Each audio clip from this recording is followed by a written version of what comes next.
like masturbating to it. No, it was a joke. It was a joke. I didn't know what else to say. Fuck off.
Alright guys, so today I want to talk about the top 10 things that I hate about my Subaru WRX STI. For any of you guys out there going to get a bit butthurt, unfortunately this is my car, not yours, so these are the 10 things that I definitely hate about my car. Number one is it's not an Evo. Now, that's a joke. I fucking hate Evos. Not really. Nah, I want to start that again. That was dumb. That was dumb. Oh, like, piss off so many. Try it again. So, number one, the real legit number one is the seats. Alrighty guys, so as the primary driver of this vehicle, I can definitely tell you that I don't feel hugged in these seats whatsoever when I'm going through spirited drives in the hills. Daily driving, they're not so bad, they're pretty comfortable, but just hugging potential is very lacking in this area. So I'm not a big fan of the blue. I've never been a big fan of the blue colour, but you know, that is the iconic colour of the car. But yeah, as you can tell from the door cards, I've got a leather trim there from the CS, or the club spec series of the Subaru. But yeah, so eventually I want to go into some Recaro, some leather ones to match the door cards there, and also give it more of a luxury feel, and just for that better hugging potential. Alright, so number two that I want to speak about is the EJ motors. Now, if you want to do reliability and power, you're going to spend a lot of money, and that's one of the big things about these cars is the EJ motor. You've got to drop a shitload of drug money into it if you want reliability and power. You can't have them both without spending big dollars. You want power, you're not going to have reliability. You want reliability, you're not going to have power. So if you guys have seen my previous video, you see that I'm doing a build prep for 400 horsepower, all four wheels. Now let me put that into hindsight. I'm looking at spending about $10,000 US to get there, and that's reliability, and that is kind of powerful, but not super powerful. It's a respectable power. But yeah, if you want reliability, guys, you got to spend the money. If you want the power, you got to spend the money. It's just how it works. The EJ motor, the EJ207 that I have at the moment, is awesome. It is a semi-closed deck. It's a great platform to do bolt-ons and get some power out of it. And it also has the forged pistons, so it's pretty reliable as it is. But I want that extra power, and to do that I need to do the head gaskets, I need to do rods, I need to do pistons, and yeah, just there's a whole bunch of stuff we got to do, like flex fuel systems and other stuff like that, but it all adds up very quickly. So yeah, that's number two. Alright, so another thing that annoys me and frustrates me greatly with these cars is noises. So the one thing that I've really noticed since owning this car is my 3-port boost solenoid. When it's going between atmospheric pressure and boost pressure, you kind of have this weird ticking noise, and I've always kind of, before I knew what it actually was, I kind of always scared me like my motor was going to go out and blow up on me pretty much. But once I realised that it is just the 3-port boost solenoid, I was a bit more comforting in my mind. But I'm very OCD with this car. I take meticulously care about it. I'm always going to Driven Motorsport on a regular basis just to make sure it's performing as it should be. I'm very anal about my car. But there's a lot of road noise that you can hear as well when driving it. not a bad thing. I suppose it is a race car, it gives you that race car feel, but sometimes when you're just cruising along the streets and stuff, and you really need to put your sound system up to a kind of like a decent level to kind of drown out any of the road noise that you hear. But when you're going through the hills and you don't have your sound system on, you do love to hear every little sound that your car's producing, which isn't so bad. But I've also been having some rear sway bar noise as well from the bushings. When they're not properly lubed and they dry out, they're very creaky with the suspension, so any little minor movement you just hear that awful creaking noise. And that's not so much to do with the car, that's just the white line sway bars that I have in the car. But that is definitely something that really annoys me, is just all the little noises that I hear with the car. But yeah, so it's not a big deal like I just read, but yeah, it's just something that annoys me. Alright, another pet hate of mine, which is going to be number 4 on this list today, is the bumper hang. And this occurs when you start adding front lips and splitters onto the bumper. So as you can see, there's a little bit of stress going along here, which is kind of letting it droop down a little bit. Now it's not that bad at the moment because I've only added one front lip, but if I wanted to add a splitter onto it, I'm going to have a lot more drooping coming down from the bumper. There is ways you can get around this, one being a quick release latch, which I've thought about doing, but I don't want to drill into the body of my car. It's something that doesn't very stick well with me. I don't want to touch it as per se.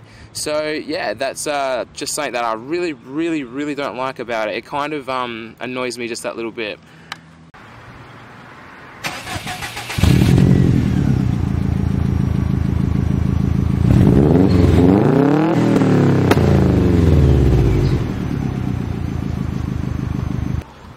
Alright, so number 5. Wait, is it 5? Yeah. Alright, number 5 is the attention that my car gets. Whether it's from my exhaust, whether it's from the look, whether it's from a new mod that I've added to it, whether it be good or bad, which is mostly bad, because people think that it's all about street racing, and cops always seem to look at it and want to give it the look over. I haven't been pulled over yet, which is a good thing, but you just have that thing in your back of your mind that, am I going to get pulled over today? Or is someone going to call me a dickhead? Or is someone going to yell at me because they think I'm a street racer? Look, you could be doing the speed limit and someone say doing under the speed limit and you overpass them and they give you a dirty look like you're racing or you're speeding. It's just one of those things that the car portrays over the driver. Sometimes it pisses off the neighbours, sometimes it pisses off the general public. But at the end of the day, there are laws in place where it says it can't be over a certain decibel reading, and my car does not go over that decibel reading, so it is legal. We might not all like it, but that's something that I do like and I enjoy, and that is maybe the top 5 things at the moment. Bang! Number 6, ladies and gentlemen, is dents and scratches on the car. So on this pillar over here, I do have some dents. I'm not sure, I think they're from hail. But as you can see the rippling effect going across, there's just a big bunch of dent damage around here. It's not dramatic, it's pretty annoying though, but that's the only big thing that I have. But I do have the little minor scratches and door dings that you get from the shopping centre, but none that are really highly worthy of mentioning, really, to be honest. Like, I don't think this camera even picks it up, to be honest. But they're around, we all know it, we all go through it, all the dents and the scratches, and they get a bit annoying, and every time you wash your car you find another one. But yeah, it's definitely a pet hate of mine. Don't know about you guys. Number 7, guys, and that is my colour black and keeping it clean. If any of you guys own a black vehicle, you guys definitely know how hard and how much of a pain it is to keep clean. After you wash it for maybe 30 minutes, you already have dust build up on it, and you have got streaks and marks all around the car still, and you have to go back over it again. Once you do have those streaks gone, it does look amazing. It probably is the best colour once it is clean, in my opinion. Maybe you guys might agree with that, maybe you guys might not, but that's mine. But yeah, it's definitely very annoying, but something that we put up with having the colour black. Number 8, guys, is my suspension. I am running MCA blue coilovers. They are Australian made. They are awesome, they're top quality, I have not had a single problem with them, but the one thing I want to talk about is the comfortability versus performance with them. So I have it on a medium damper setting.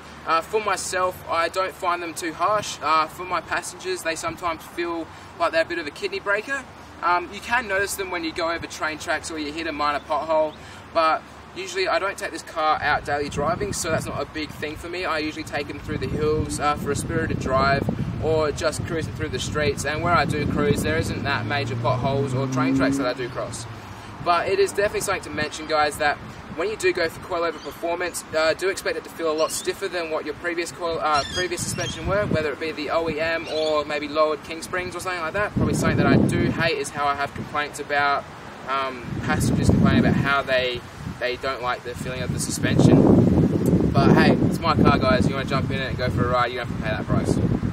Now, number 9, guys, I feel like that the interior is somewhat cheapish. Obviously, it isn't designed to be luxury, but I feel like all the plastics, everything is plastic, and everything just seems very flimsy and, you know, not top quality, I suppose you could say.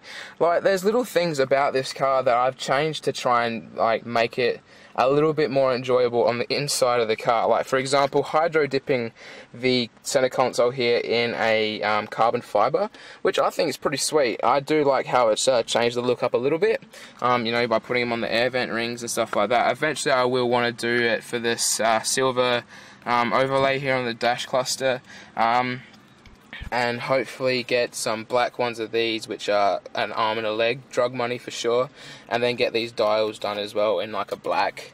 But the head unit's been upgraded as well, which I've explained previously. The little red hazard switch, which it gives it a bit better feel to it. But like, there's just like, I don't know, like this, it's just, I guess with any car really, unless, you know, you're buying a Merc or something, but I just feel like everything's just flimsy and cheap. Colour scheme, blue and black and grey. It's not that bad. Like, I'm not a big fan of the blue, but it's okay.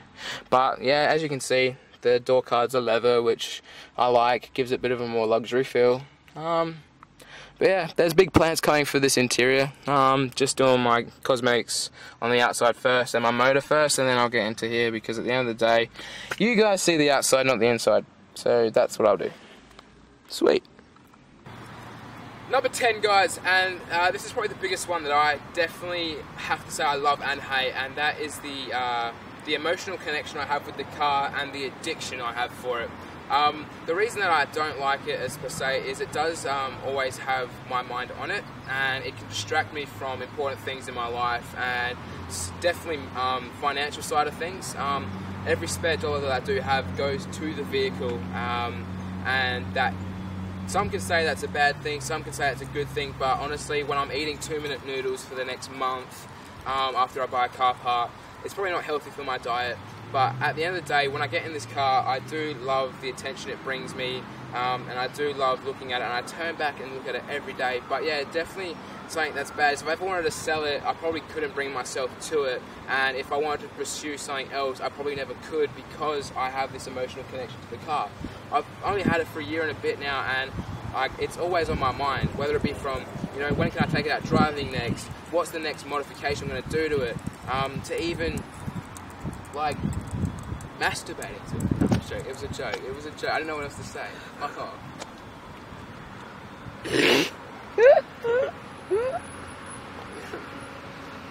You want me to start a new one? No, I like that, we'll just continue on.